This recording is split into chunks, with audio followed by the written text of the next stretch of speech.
آزادی کے بعد یادگار تقریب، father of nation Mohandas Karamchand Gandhi سمیت لوگوں کی ایک بڑی تعداد ایک گلوکار کی منتظر، مگر ان کے آنے میں تاخیر۔ اب ایک اور منظر ذہن میں لاتے ہیں۔ وقت گزرا تو وہی گلوکار جن کا گاندھی جی انتظار کر رہے تھے، وہ ریڈیو پاکستان کے ڈائریکٹر جنرل کے کمرے کے باہر ان سے ملاقات کے لیے خواہش مند بیٹھے تھے، مگر انہیں توہین آمیز رویے کا سامنا کرنا پڑا۔ فلم میں گلوکاری کے لیے لتا اور رفیع صاحب کے مقابلے میں 100 گنا زیادہ معاوضہ لیا۔ یہ ذکر ہے کلاسیکل گلوکاری کے بےتاج بادشاہ، سروں کے دیوتا اور مشکل کلاسیکی موسیقی کو عوام میں مقبول بنانے والے استاد بڑے غلام علی خان کا۔ فن موسیقی کے ممتاز پٹیالہ گھرانے سے تعلق رکھنے والے ون اینڈ اونلی استاد بڑے غلام علی خان 4 اپریل 1902 کو قصور میں پیدا ہوئے۔ انہیں اپنی جائے پیدائش قصور اور لاہور کی گلیوں سے عشق تھا۔ اب پہلے واقعے کی طرف آتے ہیں۔ برصغیر کی تقسیم کے بعد آزادی کی مناسبت سے بمبئی میں ایک تقریب کا اہتمام کیا گیا۔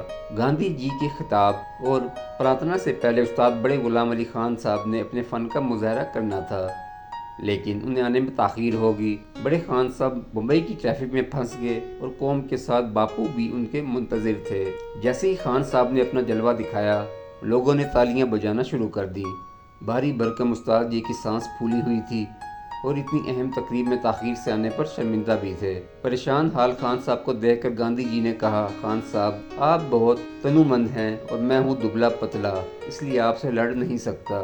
یہ سنتے اور دیکھتے ہوئے خان صاحب کی پشیمانی بھی ختم ہوئی اور پھر انہوں نے اپنی آواز کا جادو جگایا، بھجن بھی سنائے، جس پر باپو نے کہا کہ انسانی روح کبھی ختم نہیں ہوتی، روح کچھ کھاتی پیتی نہیں، اگر اسے کچھ کھانا ہو تو یہ بھجن اس کی خوراک ہو سکتی ہے۔ گاندھی استاد بڑے غلام علی خان کے بڑے مداح تھے۔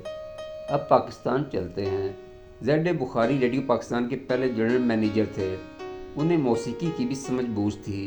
زیڈ بخاری کی کتاب راگ دریا میں لگ بھگ 100 بندشیں شامل کی گئیں، جس پر اعتراض کیا گیا کہ ان میں زیادہ تر انترے نقل کر کے انہیں اردو، فارسی اور عربی تراکیب استعمال کی گئیں۔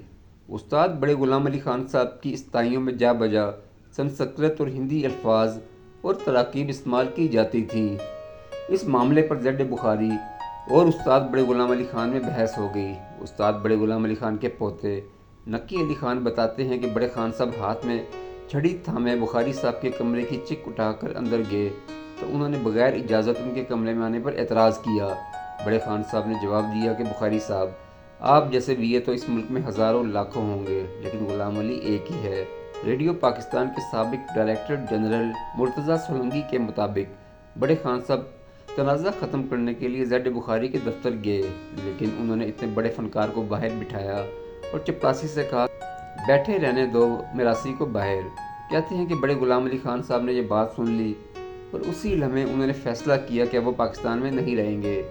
ان کے پوتے نقی علی کے مطابق بھارت کی کاروباری اشرافیہ اور اسٹیبلشمنٹ ہمیشہ خان صاحب کو بھارت منتقل ہونے کی پیشکش کرتے رہے، لیکن انہوں نے ہمیشہ یہ پیشکشیں ٹھکرائیں اور پاکستان میں رہنے کو ترجیح دی۔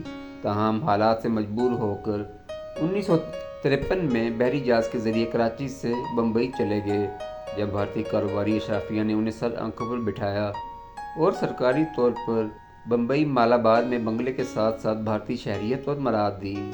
بھارت منتقل ہونے کے بعد ریڈیو پاکستان میں ان پر غیر اعلانیہ پابندی عائد کر دی گئی۔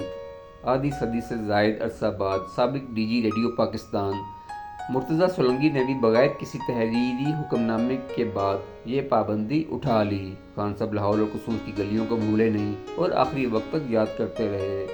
اب ذکر کرتے ہیں تیسرے واقعے کا۔ فلم مغل اعظم کے لیے شاہی گویے میاں تان سین کی آواز کی ضرورت پڑی تو میوزک ڈائریکٹر نوشاد کے ذہن میں صرف بڑے غلام علی خان کا نام آیا۔